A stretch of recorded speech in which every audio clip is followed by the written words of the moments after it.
Om Shri Ganeshaya Namaha. Om Shri Sadgurubhyo Namaha. Om Vakratunda Mahakaya Surya Koti Samaprabha Nirvignam Kurumedeva Sarvakarishu Sarvada Om Ganganapate Namaha. Om Vame Yasya Sthita Radha Shrisha Yasya Asti Bhakshasi Vrindavana Viharam Tam Sri Krishnam Rudi Chintaye. Om Namo Narayanaaya. Om Namah Shivaya. Shri Hanumate Namaha. Welcome to Nitya Satsang. Today is the 23rd of January 2025. I want to offer my prostrations to all the great sages and to Paramatma residing in the heart of every being. We are blessed every day by the grace of Bhagwan Shankar and Mahashakti and all the incarnations of God, all the sages, that we have an opportunity on a daily basis to explore the glory of Vedanta, of Advaita Vedanta. Bhagwan Shankar is the master of Advaita Vedanta in the form of Adi Jagat Guru Shankaracharya Ji Maharaj and the paramparas that have come afterwards. Also, we have so many blessings, from Devi, from Mahashakti. Without the blessings of the great goddess, the great power, the infinite dynamic power, Parameshwari, without her blessings, nothing is possible in this sansar. Sansar would not exist. Sansar is this dynamic flow of all kinds of diverse activity going on. Names, forms, different beings coming and going, and different bodies coming and going. It is absolutely mind-bogglingly extraordinary. It is amazing. It's absolutely amazing. Right? So we have these blessings. So today I want to talk to you. I want to present another aspect of this because, yesterday we were talking about the Bij mantras, right? The Tantra path and the Vedic path, and they are actually connected together. Remember, the word Tantra means to weave together, to stitch together. That is called Tantra. And what is it that we are stitching together? We are stitching together broken energy. It's very interesting. Shakti is actually never really broken. It's actually just one. But through the experiences of our ahankar, the way our ego, our differentiation, it is the differentiation process that gives us individuality. And this is a very intricate subject. Swami Chinmayananji described this in detail in Vivek Chudamani, in his exposition on Vivek Chudamani. It is called the Panchikarna. Give me just 1 second here. Hold on. So it is described in considerable detail by Swamiji in the talks on Vivek Chudamani. I think some of them might be on YouTube, but they may not be actually. It was part of a whole series, But all that simply means, in simple language, is that each person is separate from another person. Isn't that amazing? The Panchikaran means the Panch Mahabhut, the Prithvi, Jal, Vayu, Tej, Akash, that they are universal, but they solidify into each person through the genetic code and the whole process. It's quite intricate. What is the end result? Each person is an individual. And within each person, there is a brain. So we're going to get to the brain now. Within each human body, there's a brain in other species also. We're talking about Manusha Sharir now. So in the human body, this human body is very, very special because of the higher brain function, because of the bigger brain. That is what we will call buddhi. Buddhi is the greater power that we have. Why human beings rule the world? Because we have greater intelligence. We know that. That's easy to understand. So, to continue from yesterday, buddhi, mind, brain function, organ function, physiological function, everything happens because of life, because of energy. So now let's consider two things. We use the word life force. So in Sanskrit actually, that life force is called prana. And the energy that is running through the entire physical body, the mental framework, etc., that is called Shakti. Pran and Shakti. But you'll notice that the word Atma is not used there. The Atma is the consciousness. It is Shiv. It is the Tattva itself, the substance, the Adhyatmic Tattva. Substance is not a physical substance. So the Atma Tattva is that is Akshara, that is Brahman. So Shakti is the dynamic power that is Brahman. So from the Shakti point of view, from the Shakta, Shakta, it is called Shakta Sampradaya. Sampradaya doesn't mean group here. It means path. It means the paths that have been shown for thousands of years, millennia, on the worship of Shakti. Please also remember, Shakti worship is to be understood two ways. To worship Shakti is one, it is the complete path of Devi Upasana. But there's another way to look at this.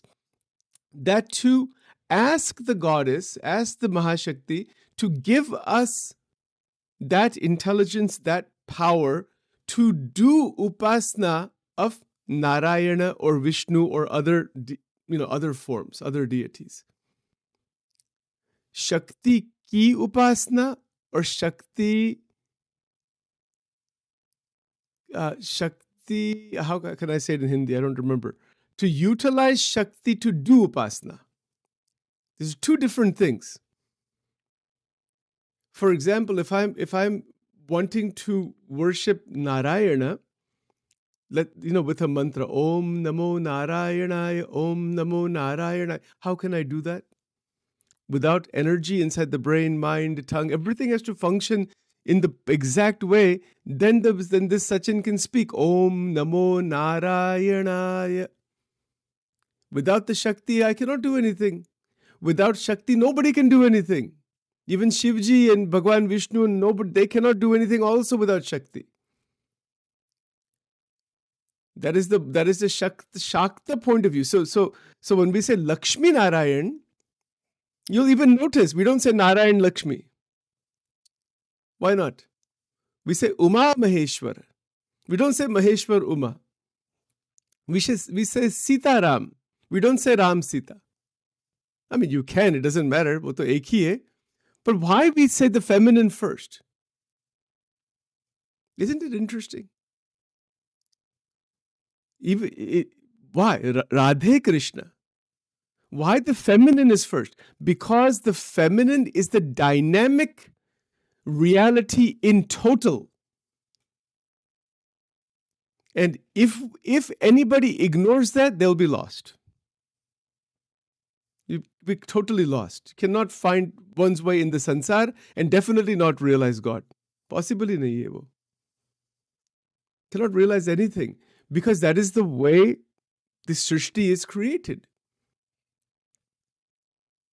You can never, under any circumstances, at any time, disrespect, ignore, or diminish the feminine power.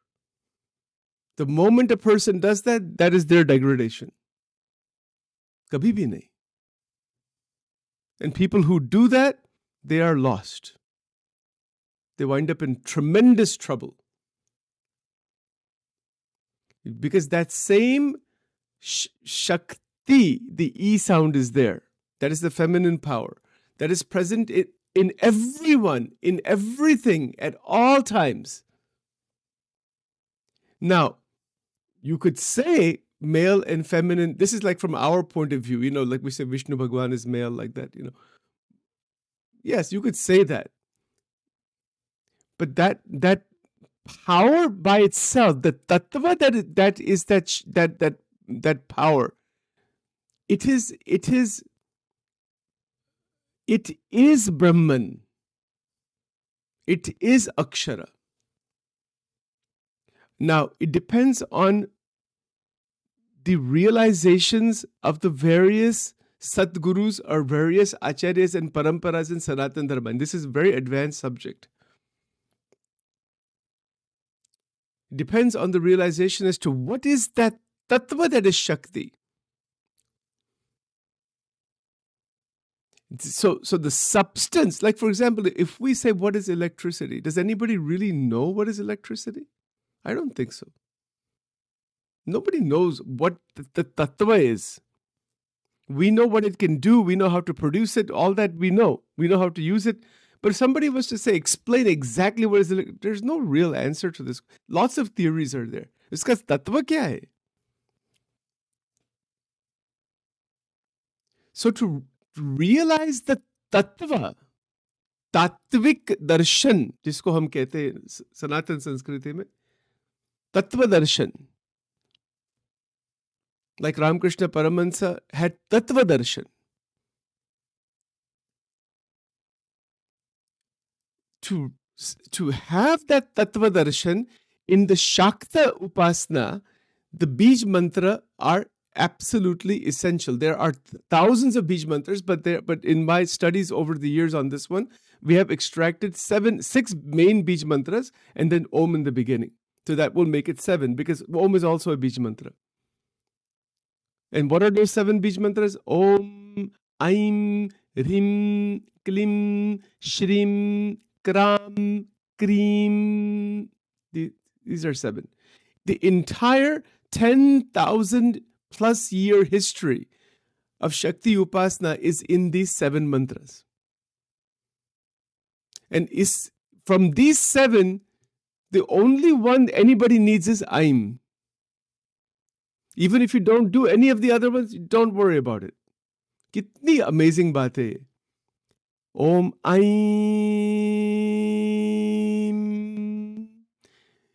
It is written that Vedvyas Ji chanted this Aim Bij mantra for hundreds of years.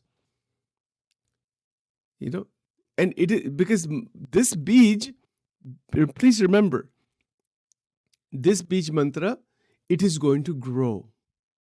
The more we speak it with bhakti and bhav, it is going to grow in anybody who speaks it. It doesn't matter whether you believe in God or you don't believe in God. It doesn't matter you believe in anything or you don't believe in anything. It is going to grow because it is a metaphysical science. Why does it grow? I'm just going to take an extra couple of minutes here if you don't mind. I know it's 8 o'clock. I would explain this in terms of Donald Hebb's theory of 1949, the origination of behavior, where this is called Hebbian learning. I will explain to you neurologically why it grows. So this is a quote actually from his book, and this is called Hebbian learning, which is that famous statement, neurons that fire together, wire together. This is the actual quote from that book in 1949. When an axon of cell A is near enough to excite a cell B and repeatedly and persistently takes part in firing it, some growth process or metabolic change takes place in one or both cells such that A's efficiency as one of the cells firing B is increased. It means what? When we speak Aim Bij mantra, when we speak it, there is a brain process going on where certain neurons are getting fired, meaning we are hearing the sound. See, when we speak the sound, there's 2 things going on. We're speaking it deliberately. It is an intentional, volitional action. It's like, so when Sachin says, Om Aim.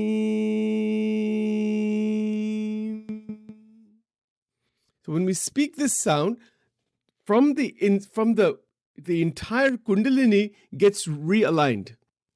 Our entire Kundalini Shakti gets realigned just by doing this. Our spine, brain, everything is affected because of speaking the sound. Our prana, everything, Panchkosh, everything is affected.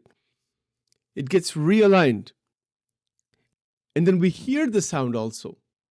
So by hearing the sound and by speaking the sound, there are many areas of the brain that become active. Neurons fire and they connect with other neurons. So essentially, the more we speak it, there is more and more interneuronal connection. Neurons begin to connect more and more they begin to connect.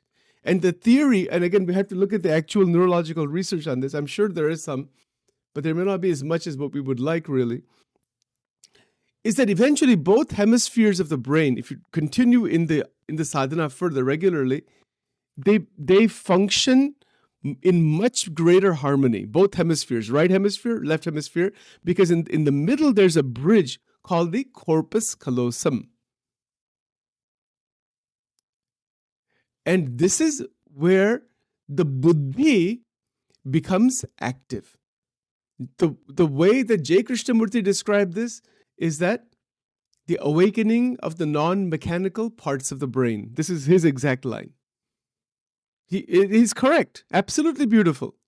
The way Bhagavad Gita describes this, that Bhagwan Krishna कहते ज्ञानी मेरा आत्मा है. That is jnana. The way in Vachanamrut इसका description कैसा है? That one who has true intelligence, buddhi vado bhakta in Gujarati, is able to take the path towards moksha and not waste time. The same truth is there. The way Upanishad describes this. That satyam, ekam sat vipraha bahuda vadanti. In the Shakti Upasana, this is described as Ya Devi Sarvabhuteshu Buddhirupena Samstita. Namastasya, namastasya, namastasya, namo namaha. The way Bhagwan Shankar, look at his dhyan, dhyan mudra. He's sitting in dhyan and completely steady and in meditation. All the yogic paths, the meditation paths are talking about the same, the awakening of the brain. The point is that it all leads to the same place. There are different starting points, different ways to talk about this. It leads to one realization, and that is Brahman. That is the undifferentiated Mahashakti. And from there, the Leela of Prakriti and Purush, the Leela of the Mahamaya is seen.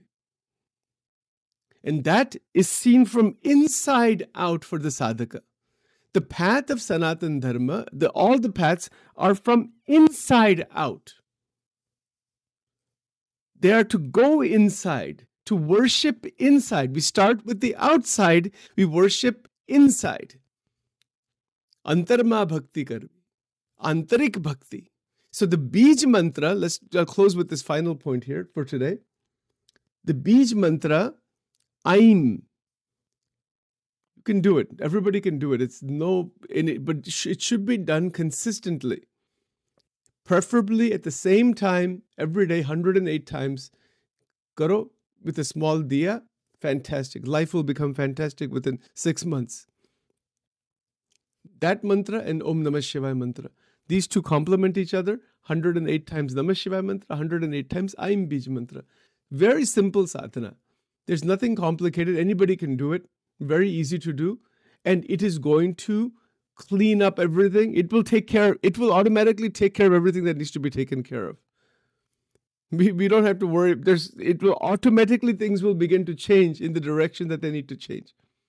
And then we have to do our karma, our activity in life, because the intelligence is granted by Mahasaraswati about how to interact and how to intervene throughout one's life. And all of our other programs are kind of foundational, but this is a Shakti Upasana point of view to open that dimension so that one can progress further. And Aim Bij mantra is the right one to do because the intelligence has to come first before one realizes how to use energy. You just give raw energy, Like if you give, $20,000 to a 15-year-old, doesn't have any awareness of what to do, what not, they'll use it in some foolish ways. They might even harm themselves.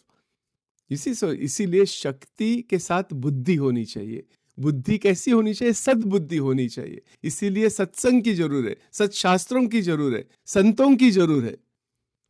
ठीक है? Okay, let's stop here for now. ओम ध्यानमूलम गुरुर्मूर्ति मंत्रमूलम गुरुर्वाक्यं पूजामूलम गुरुर्पदम मोक्षमूलम गुरोर्कृपा. ओम ह्रीं